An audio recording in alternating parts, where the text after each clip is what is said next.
Fine. Relative pronoun या fine. Yes. Fine.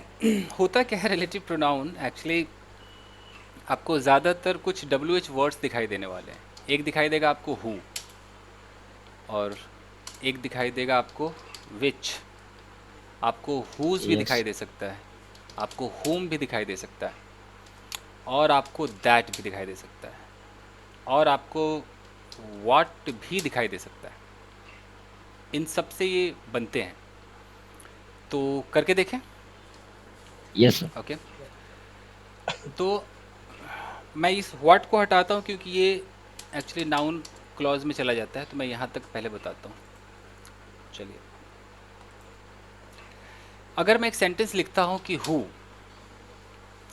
Is dancing, और मैं यहाँ पर एक क्वेश्चन मार्क लगा दूँ, तो सबको पता है कि इस हु का मतलब हो गया कौन. हो गया ना, कि कौन यस सर. कौन डांस कर रहा है. तो ये तो एक क्वेश्चन है. लेकिन अगर मैं इसको ऐसे लिखूँ कि हु इज़ डांसिंग, और मैं कोई क्वेश्चन मार्क ना लगाऊं, तो फिर इसी हु का मतलब हो गया जो. इसका मतलब हो गया कि जो नाच रहा है. तो इस तरह के कुछ सेंटेंसेज आपको हु से दिखाई देंगे. पहले मैं अधूरा आपको दिखा रहा हूँ. ऐसा दिखाई देगा कि who has who has cheated who has cheated on me, ऐसे दिखाई देगा. या ऐसा लिखा जाएगा कि who was abusing abusing you yesterday. मतलब हु से कोई ना कोई सेंटेंस आपको दिखाई देने वाला है. तो आप क्या करेंगे, इस हु से लेकर और यहाँ तक का जो सेंटेंस है, मतलब क्वेश्चन वाले को छोड़कर, ये जो देख रहे हैं ये, इन सब को आप क्लॉज कहेंगे. This is a clause. और इसका नाम कौन सा क्लॉज हो जाएगा? एडजेक्टिव क्लॉज हो जाएगा. क्लॉज. कैसे एडजेक्टिव है मैं बताता हूँ. अभी ये अधूरा सेंटेंस है. अधूरा सेंटेंस मतलब हु से कुछ भी चालू हो सकता है, लेकिन कैसे क्लॉज है देख लेते हैं. ऐसे रहेगा. अगर मैं बोलूँ, यहाँ पर एक सेंटेंस लगाओ कि आई नो, और यहाँ कर दूँ the boy. I know the boy. सिर्फ इतने से सेंटेंस की हिंदी क्या होगी? कि मैं उस जानता हूँ जानता भाई हूँ, को, मतलब लड़के को. कोई कोई लड़का है, उस लड़के की तरफ मैं इशारा कर रहा हूँ. इस द को आप दैट मान लीजिए, तो मैं उस लड़के को जानता हूँ, इसका ये मतलब हो गया. अब मैं इस बॉय के ये बगल में एक सेंटेंस लगा दूँ ऊपर वाला कि हु इज़ डांसिंग, और यहाँ फुल स्टॉप कर दूँ. अब आप ध्यान से देखिए कि अब जाकर ये एक सेंटेंस हुआ है. पहले अकेला हु इज़ डांसिंग जो आप यहाँ पर देख रहे थे, ये अधूरा था. इसको हमने पूरा कर दिया कि आई नो द बॉय, यानी कि मैं उस लड़के को जानता हूँ. कौन सा लड़का है? अब इस बॉय के बारे जो नाच में रहा है. एक इन्फॉर्मेशन दी जा रही है. तो ये इन्फॉर्मेशन इस लड़के के बारे में है. इसीलिए इसका नाम एडजेक्टिव क्लॉज है, क्योंकि ये जो वाक्य है ये क्लॉज है, और ये काम एडजेक्टिव का कर रहा है. एडजेक्टिव का मतलब कि कुछ बता रहा है, कुछ डिफाइन कर रहा है. तो यह है कि मैं उस लड़के को जानता हूँ जो नाच रहा है.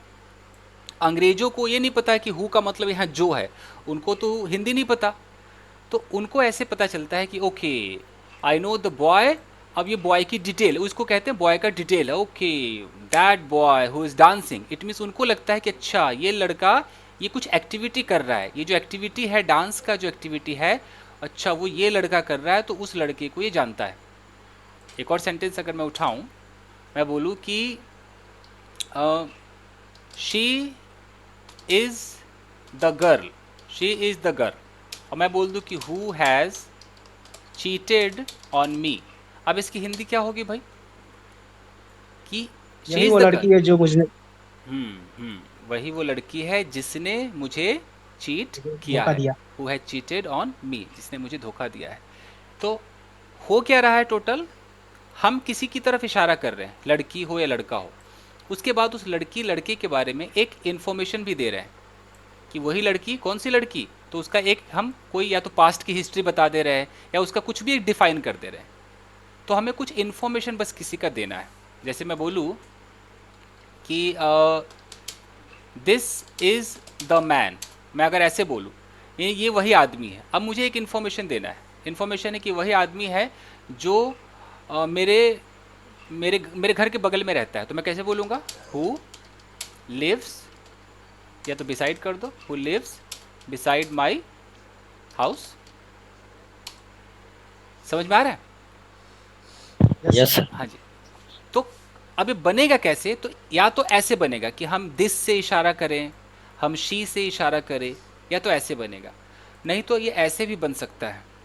हमने एक सेंटेंस बोला कि द गर्ल, हमने द से शुरू किया, the girl who is standing there, और मैंने बोला कि इज माई नेबर। अब देख लो कितना अजीब सा बन गया, इज माई नेबर। अब इसका मतलब क्या हो गया? वो लड़की जो खड़ी है मेरे पड़ोसी है। हाँ जी, तो इसका हिंदी ये हो गया कि जो लड़की खड़ी है वहाँ पर वो मेरी पड़ोसन है।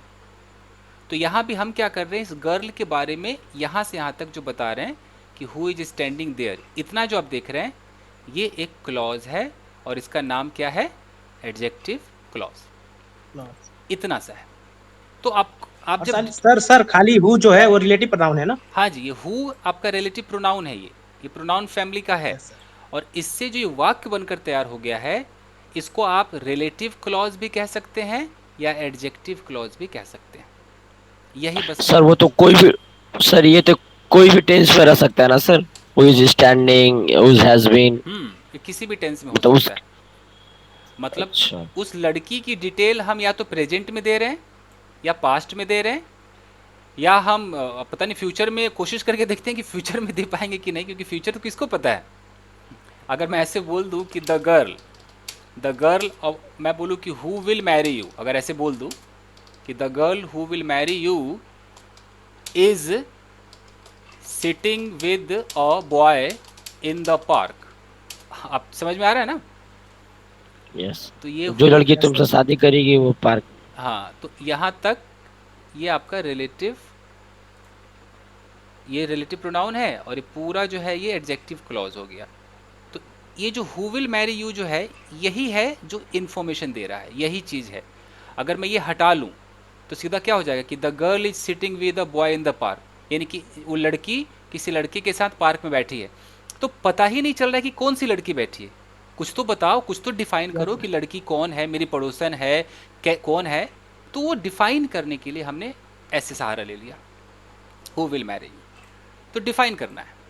जैसे अगर मैं कहता हूं कि द रेस्टोरेंट, द रेस्टोरेंट, अब मैं बोल दूं कि इज़ वेरी बैड, तो इससे साफ पता चल रहा है कि रेस्टोरेंट खराब है, इसे तो पता चल गया।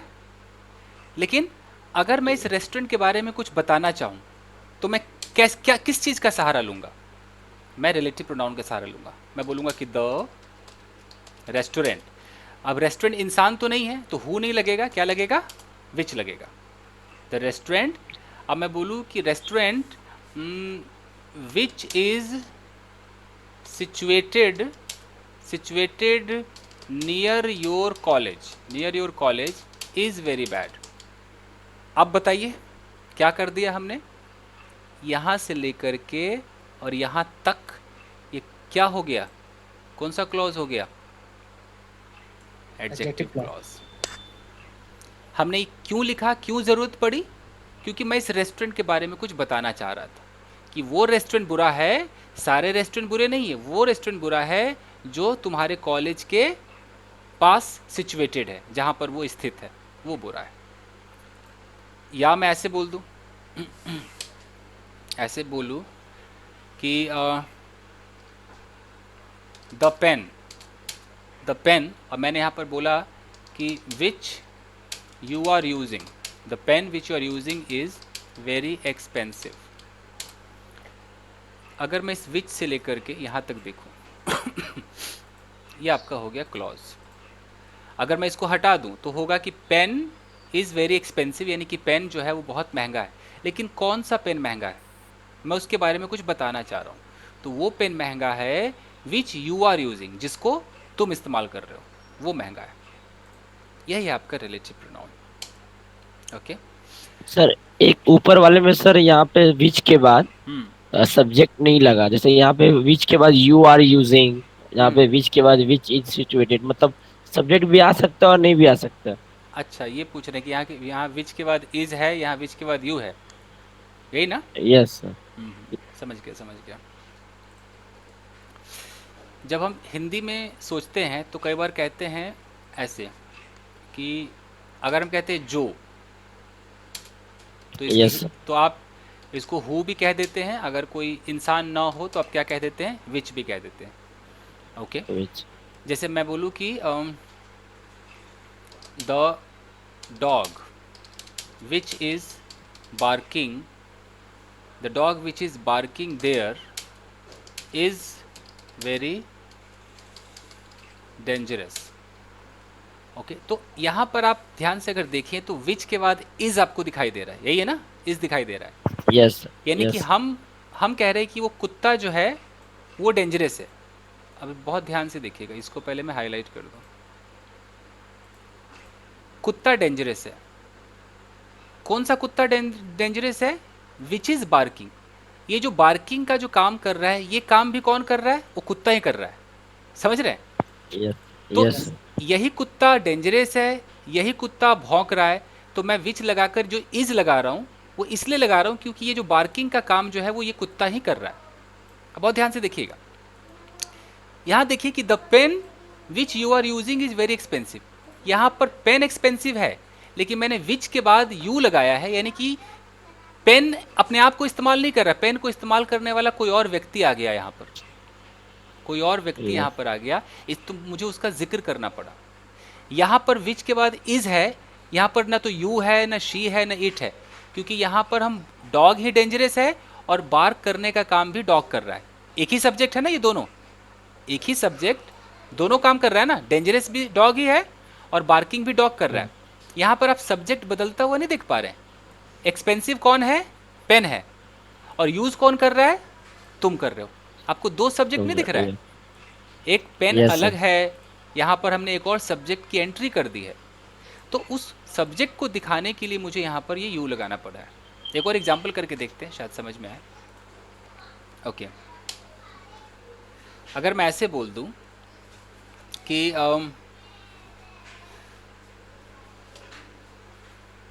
This is the boy, okay, who is abusing you, और मैं बोल दूं कि दिस इज द बॉय, और मैं यहाँ पर whom कर दूं और मैं बोलूँ कि whom you are abusing। कुछ समझ में आ रहा है? यस यस सर हाँ, तो यहाँ हु का मतलब होता है कि हम, ये जो बॉय है ना, ये बॉय ही हु है, मतलब इस बॉय, ये जो बॉय है यही ये एब्यूजिंग का भी काम कर रहा है। मतलब ये हु मतलब सब्जेक्ट, हु मतलब ऑब्जेक्ट। मैं ऐसे समझाता हूँ, दिस इज द बॉय, ये लड़का है, ठीक है। कौन सा लड़का? जो गाली दे रहा है तुम्हें, ये लड़का, और ये गाली देने का काम भी लड़का ही कर रहा है, तो इसलिए मैंने हु लगाया, हु के बगल में इज लगाया। यहाँ क्या हो गया? दिस इज द बॉय, और यहाँ जिसको तुम गाली दे रहे हो, तो हमने यहाँ पर हु नहीं लगाया, क्या लगा दिया?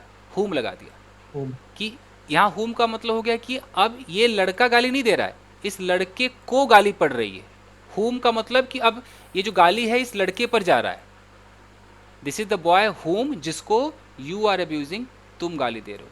कहने का मतलब ये है कि जब मैं हुम बोलूँगा तो हुम का मतलब हो जाएगा कि जब मैं यहाँ पर नाम लूँगा ना, जैसे लड़का लड़की बोलूँगा, तो हुम का मतलब है कि वो जो लड़का लड़की है वो अब ऑब्जेक्ट हो जाएगा, और उसको उसको गाली देने वाला, पीटने वाला कोई ना कोई एक्स्ट्रा सब्जेक्ट आ जाएगा। एक और तरीका देख लीजिए, जैसे अगर मैं ऐसे बोल दूँ कि this is the girl whom he is trying to cajole। अब इसकी हिंदी क्या हो गई कि ये वो लड़की है जिसको वो पटाने की कोशिश कर रहा है। यानी कि यहाँ पर पटाने वाला ये लड़की नहीं है, पटाने वाला कोई ही नाम का व्यक्ति है, और ये किसको पटा रहा है? लड़की को पटा रहा है। तो लड़की क्या हो गई? कहीं ना कहीं ऑब्जेक्ट हो गई ना। पटा किसको रहा है? ये जो ही नाम का व्यक्ति है, इसका पटाने का एक्टिविटी यस किस पे जाकर खत्म हो रहा है? लड़की पे खत्म हो रहा है। तो जब मैं हम लड़की पे इशारा तो कर दी कि दिस इज अ गर्ल, लेकिन इस लड़की के साथ कुछ हो रहा है, लड़की कुछ नहीं कर रही है, इस लड़की को पटाया जा रहा है किसी के द्वारा। तो मैं फिर बीच में हुम लगाऊंगा। मुझे इस लड़की की इन्फॉर्मेशन देनी है, लेकिन मुझे ये बताना है कि भैया ये जो लड़की है ना, ये कुछ नहीं कर रही है, इस बेचारी लड़की को कोई गाली दे रहा है, इस लड़की को कोई परेशान कर रहा है, इस लड़की को कोई हरास कर रहा है। तो मैं इंफॉर्मेशन जब दूंगा तो मैं दो तरीके से दे सकता हूं, या तो ये लड़की कुछ कर रही है या इस लड़की के साथ कुछ हो रहा है। जैसे देख लीजिए, मैं बोलूं कि this is the boy, okay, अब मैं लड़के की तरफ इशारा कर दिया, ये लड़का है। अब मुझे इन्फॉर्मेशन देना है, तो या तो मैं ये दे दूं कि लड़का ही कुछ कर रहा है, तो मैं क्या बोलूंगा, लड़का कुछ कर रहा है, तो मैं क्या लगाऊंगा, हु लगाऊंगा, कि this is the boy, who is doing something, मान लो who who is is dancing. तो इसका yeah, मतलब है कि भैया उस लड़के को देखो, कौन लड़का, तो लड़का ही कुछ कर भी रहा है, जो नाच रहा है, यानी कि इसी लड़के के बारे में बता रहा हूं कि ये जो लड़का है ये कुछ ना कुछ कर रहा है, तो हम हु लगा रहे हैं। अब मैं बोलूं कि this is the boy, this is the boy, अभी भी मैं इतना बोल रहा हूं। अब मुझे ये दिखाना है कि लड़का कुछ नहीं कर रहा है, लड़के के साथ कुछ हो रहा है, तो मैं क्या लगा दूंगा, होम लगा दूंगा, कि this is the boy whom you are, या होम शी इज, ऐसा करके कुछ सब्जेक्ट लगा दो कि होम शी इज स्लैपिंग। अब इसका क्या मतलब हो गया, लड़का चाटा मार रहा है कि लड़की लड़के को चाटा मार रही है, क्या लग रहा है आपको, लड़की मार रही है। This is the boy home she is sleeping, slapping, sorry sleeping कह रहा हूँ। जैसे एक और सेंटेंस देखो, आपके समझ में आएगा। मैं बोलता हूँ, अगर मैं बोलूँ कि this is the girl, this is the girl whom I want to meet, अब बताओ इसका क्या मतलब हो गया, ये वही लड़की है जिससे मैं मिलना चाहता। तो जिससे मैं मिलना चाहता हूँ, तो मैंने यहाँ पर whom लगाया, यहाँ पर who नहीं लगाया। अभी भी मैं लड़की की ही इन्फॉर्मेशन दे रहा हूँ कि कौन सी लड़की, वही लड़की जिससे मैं मिलना चाहता हूँ, यानी कि मिलने का काम मैं करूँगा लेकिन लड़की वही है। अगर मैं यहाँ पर ऐसे बोल दूँ कि this is the girl who wants to meet me, अब इसका क्या मतलब हो गया, अब मिलने का काम कौन करेगा, मैं कि लड़की, लड़की सर, कि दिस इज द गर्ल, ये वही लड़की है जो मुझसे मिलना चाहती है। जो तो कहने का जो मतलब मुझसे है, मिलना चाहती हाँ है। जी, जब भी हु आएगा, जब आप हु बोलेंगे तो हु आप तभी दिखाएंगे जब आप ये दिखाना चाहे कि subject is the doer, subject is the doer, और आप हुम तब दिखाएंगे जब ऐसा बताना हो कि जिस सब्जेक्ट की आप बात कर रहे हैं वो सब्जेक्ट डूअर नहीं है, सब्जेक्ट इज द रिसीवर। सामने आपके है, मैं फिर से समझाता हूँ। अगर मैं कहता हूँ कि दिस इज द मैन, ये मैन हमारा सब्जेक्ट है ना, अभी डूअर है या रिसीवर है ये हु और हुम से पता चलेगा। This is the man who wants to learn English, अब मैंने हु क्यों लगाया, क्योंकि अंग्रेजी सीखने का जो काम है वो कौन करेगा, ये आदमी ही करेगा।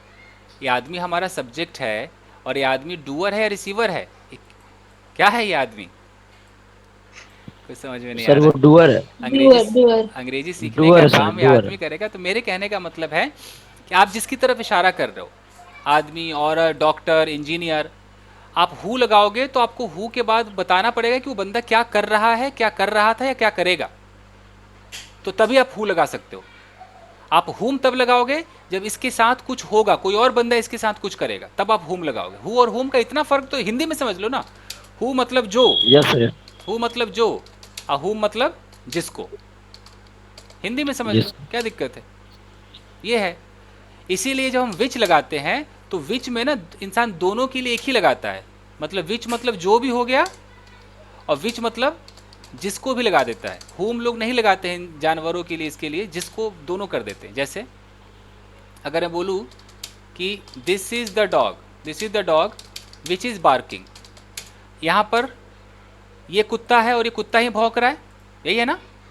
अब मैं बोलता हूँ यस सर, कि this is the dog which I want two by, अब इसका क्या मतलब हो गया कि वही कुत्ता है जिसको मैं खरीदना चाहता हूँ।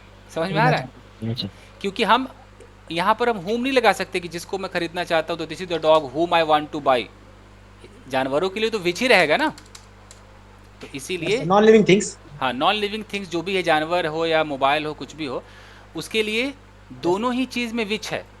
इंसान वाले में क्या है, अगर हु दिखा रहे हैं तो ये बंदा ही कुछ कर रहा है, और हुम दिखा रहे हैं तो ये बंदा कुछ नहीं कर रहा है, कोई और बंदा इसके साथ कुछ कर रहा है। देख लीजिए। लेकिन सर डेट के साथ तो इंसान और जानवर के दोनों साथ लगा सकते हैं हाँ ना। जी, मैं दैट पे डेट आऊँगा तो समझाऊँगा। और सर अगर समझाइए। ऐसे बोलना है कि जो लड़की इंग्लिश सीखना चाहती है वो इंग्लिश सीख गई, जो ओके। लड़की, जब हाँ, सेंटेंस की शुरुआत जो से होती है। अगर जो से हो ना, कि जो लड़की इंग्लिश सीखना चाहती है वो इंग्लिश सीख गई। सीख गई गई है। तो आप जो, हाँ। आप हु से शुरू मत करना, आपको द लगाना पड़ेगा। आप ऐसे करो कि द गर्ल हु चाहती है, who wants to learn English, English has learned it, ऐसे करो। हिंदी में अगर और जो सर से कभी शुरू हो, बोलिए बोलिए। और सर जो कभी कभी सेंटेंस के बीच में आता है, वही वो लड़की है जो इंग्लिश सीखना चाहती है। हाँ, तो आप दो तरीके से बोलो। अगर आप इशारा करोगे तो दिस या दैट से इशारा करो। आप ऐसे बोलो ओके सर। कि this is the girl who girl. Wants to learn English, this is the girl who wants to learn English. Okay. अब ये तो हो गया, लेकिन ये वही लड़की है जिससे मैं शादी करना चाहता हूँ। अब क्या होगा? This is the girl hmm. whom I want to marry. हाँ, यही तो मैं कब से सिखा रहा था कि whom I want to marry। वही तो मैं Yes कब sir, से, got it, got it. हाँ, वही तो बता रहा हूँ कि Whom I want to marry. अगर मैं हूँ बोलूँगा तो इस हु से पता चलता है कि ये जो लड़की है ना, यहाँ जो भी हो, लड़का लड़की, वही इस काम को परफॉर्म कर रहा है। अंग्रेजी सीखने का काम भी यही कर रही है। हुम से पता चलता अच्छा। है कि लड़की तो वही है, बट ये शादी ये नहीं कर रही, शादी इससे मैं कर रहा हूँ। इसीलिए यहाँ पर हुम के बाद सब्जेक्ट लगा हुआ है आई अलग से। यही दिक्कत है। अच्छा, जब बोलते हैं जो भी तुम सीखते हो तो यहाँ पे वॉट एवर आ जाएगा ना? हाँ, whatever you. Whatever आ जाएगा। Whatever. ओके। अब सर मैं अगर अगर ये बोलना हो कि वो लड़की कौन है, सॉरी वो लड़की, मतलब क्वेश्चन भी हो और वो भी है जिसे तुम डांट रहे थे, हाँ, तो क्वेश्चन को आप वो लड़की कौन है? क्वेश्चन में आप क्वेश्चन को पहले उठाओ। अब बोलो कि हु इज द गर्ल, पहले ये लगाओ, अब फिर हु लगा दो। हु इज द गर्ल जिसको तुम डांट रहे, तो whom you were is कॉल्डिंग, whom you were अच्छा। ऐसे करो। और वो लड़की कौन है जो तुम्हें डांट रही थी? Who is the girl who was scolding you, who was scolding. तो ये सर, ये एक सेंटेंस मैंने ऐसा देखा था, दो दो जगह हो, मैं कंफ्यूज हो गया था। हाँ जी। तो एक आपका नॉर्मल और सर एक सवाल ये है। बनाइए, ये वाला सेंटेंस बनाइएगा, जिस लड़की को कल तुमने मारा वह पुलिस की बेटी है। The girl whom the you girl whom you slapped yesterday slapped is the daughter of a police officer। बन गया? इसीलिए तो सर अगर ऐसे बोले, हम्म, सर अगर ये इसको मतलब सिंपल में वैसा नहीं बोल के बोले कि the girl whom you slapped yesterday she is the daughter of police, ऐसे बोल सकते हैं? एक्चुअली हम दो बार एक ही लड़की के लिए सब्जेक्ट नहीं लगा सकते। आप कह रहे हैं ना कि ऐसे कह रहे हैं ना, क्या कह रहे हैं कि अच्छा द अच्छा। Girl whom you whom you slapped yesterday। yesterday, आप यहाँ पर फिर आप शी लगा रहे हैं कि शी इज द डॉटर है, she is the Yes sir। Daughter of a police officer. फिर ये दो सेंटेंस हो गया। फिर आपका फ़ायदा क्या हुआ? आपने यहाँ फुल स्टॉप डाल दिया। तो आपको ये जो लड़की है ना, ये लड़की ही तो बेटी है ना, तो आप खाली ये शी दोबारा क्यों लगा रहे हो? मतलब ये तो ऐसा हो जाएगा कि आप ऐसे कह रहे हो। मैं इसको जरा हटा देता हूँ, आपको समझाता हूँ। ये होम से लेके यस्टरडे तक यही है ना आपका relative pronoun, adjective clause. Yes sir। Yes अगर sir। मैं इसको हटा दूँ तो आप पता है क्या कह रहे हो? आप कह रहे हो कि द गर्ल, और फिर यहाँ पर शी लगा रहे हो, आप तब कह रहे हो कि the daughter of a police officer. अभी कभी ऐसा हुआ है कि दो एक ही मतलब लड़की के नहीं लिए दो नहीं नहीं। लगा दो? गर्ल भी कहो शी भी कहो, अच्छा नहीं लगेगा ना, ये तो गलत है। Yes sir. तो इसीलिए यस सर। इसको मत लगाओ, शी मत लगाओ, गलत हो जाएगा। ओके,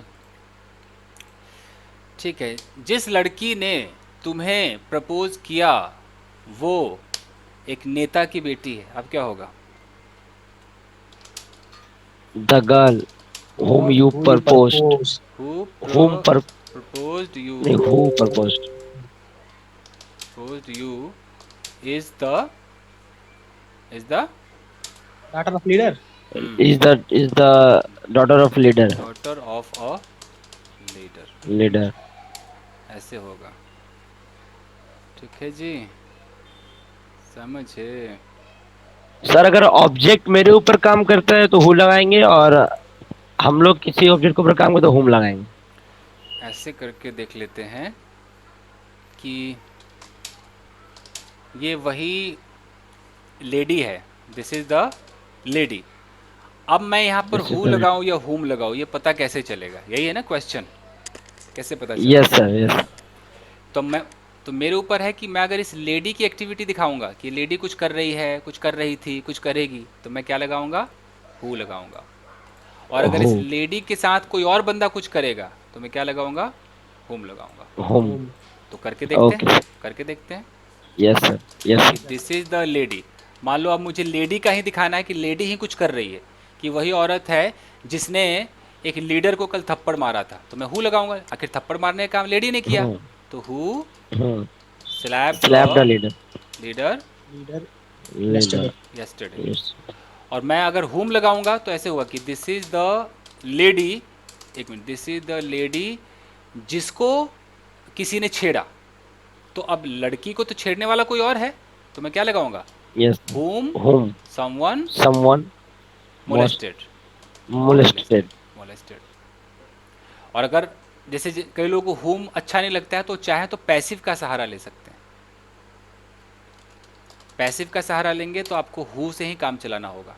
जैसे this is the lady, who लगाइए और यहाँ कर दीजिए कि who was molested। अब तो सही है, who was molested by someone, है ना बेहतरीन, जिसे छेड़ा गया। जिसे छेड़ा जिसे गया। छेड़ा गया। तो यहाँ हम हु लगा तो रहे हैं, हु लगाने के बाद भी ये लेडी कुछ नहीं कर रही है, लेडी के साथ कुछ हुआ है, हमने उसका वॉइस ही चेंज कर दिया, एक्टिव से पैसिव ही कर दिया।